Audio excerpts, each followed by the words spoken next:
Guys and gals, welcome back. I hope you're ready for a very wet adventure. And I mean, it's been cold and wet recently, so let's just get to sharpening.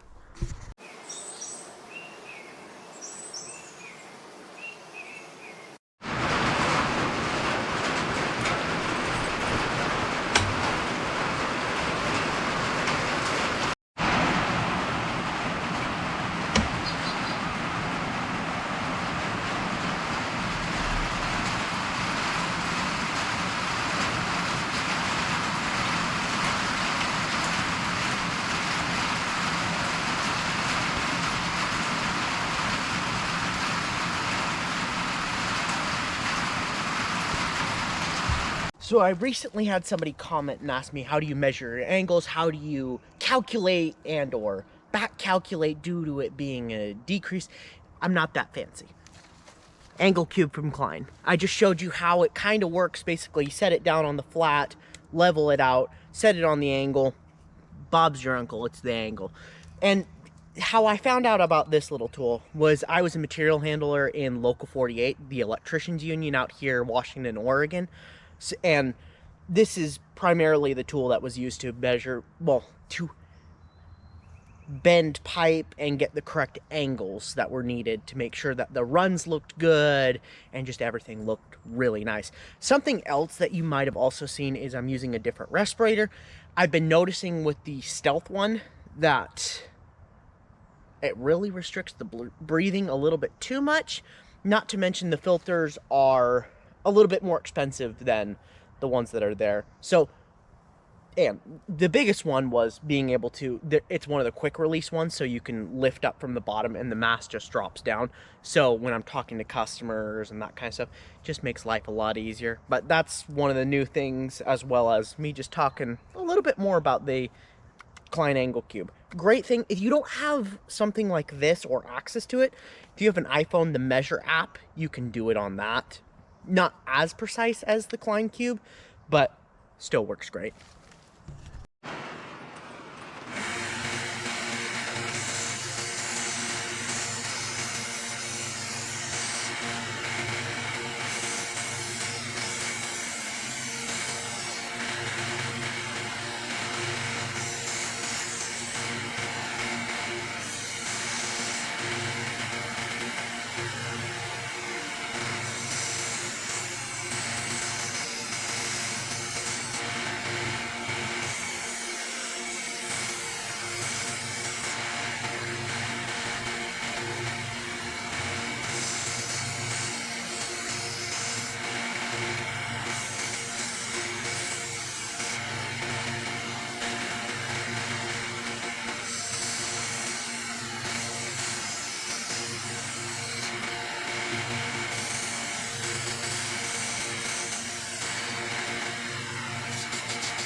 So I wanted to cover two things. First, those ceramic belts rock. Like, I didn't realize how much of a difference there was between the ceramic and the zirconia blends that were just with Diablo.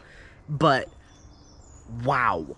Like, doing a little bit more research as far as, like, okay, what they are, how they work, that kind of stuff. Ceramic works better in little to no friction, like pressure.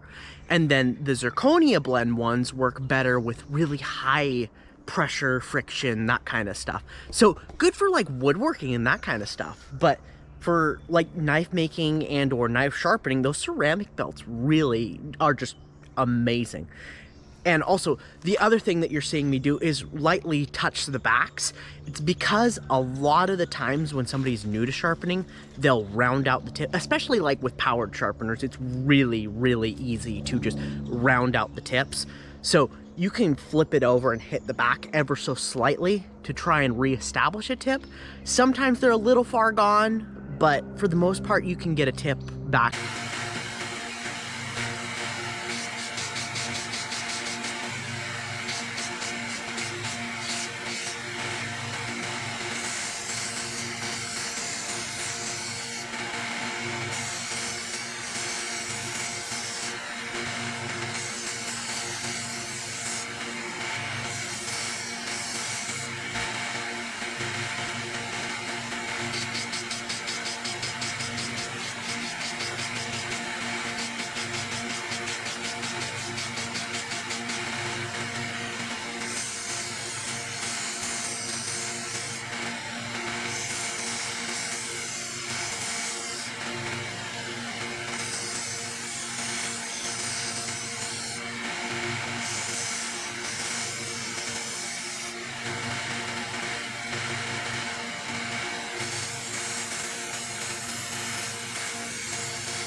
So something else I wanted to touch bases with you about was, originally when I started my business, I bought a 400 watt inverter, but with the new motors on the Harbor Freight 1x30s, I would need a bigger inverter. So I thought to myself, okay, what would be a better option? Getting a larger inverter or getting a generator? I think you already know the answer. I bought that guy, and honestly, works really well. It's pretty quiet, and I'm gonna have to do a little bit more testing, but under the load that I'm planning on putting on it, it should run for about 7 hours on half a gallon of gas. That's pretty darn nice, and I mean, gas right now is just under $5 a gallon, so yeah, here or there, but at the same time, definitely a lot nicer than hooking up to the battery. Looks a little bit more presentable too, because not having the hood on my truck open, that kind of stuff, just looks a little bit nicer. It's not very loud too, which is also nice. If you guys want me to do a review on it, let me know, because it's a cute little unit, not terribly expensive, and perfect for all the things that I need. I mean, especially, like, I could technically run 2 sharpeners on it if I really wanted to. Don't need to, but at the same time, it's nice and comforting. It's got a, I'll show you it just for a second.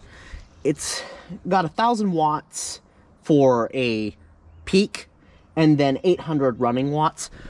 So for the sharpener that I run, they're 360 watts. So we're looking at a realistic like 720 watts being used. Not necessarily peak, but peak it probably would push into the 800s. So we should be fine, especially if I'm turning one on and then the other on. But it's just gonna be the turn one on. So less than half, and it should run for a really long time. And that's part of the reason why running just one instead of 2. If I run 2, it'd be more like 3 hours. But if I'm running the 1, it's only using about, let's say, being generous, say 400 watts, even though it's 360. But 400 watts, less than half the power, and then it should run the roughly 7 hours on half a gallon of gas, which makes too much sense.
So that's going to wrap things up for this week, guys and gals.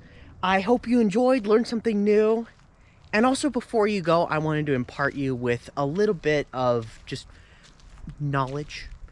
And here's the phrase: be the teacher you once wish you had. I know we all go through things in our life, be it good, bad, or crazier than ever. But be that person that you once wish you had as a resource. Be the teacher you once wish you had. And until next time, stay happy and healthy. I'll see you.